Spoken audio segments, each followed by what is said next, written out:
Isang araw, nagmamaneho sa bubay, aking nakita, babaeng saksakan ng ganda. Sinundan ko ang kotseng sinasakyan niya. Hindi ko nakitang may dumarating pala. Hindi ko naiwasan, kami bigla nagkabanggaan.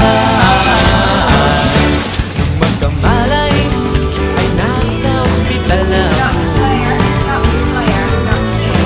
Inasikaso ng doktor na pili ng nanay ko. Biglang-bigla na lang ang nurse nandyan na, at para kong nakitang anghel sa ganda.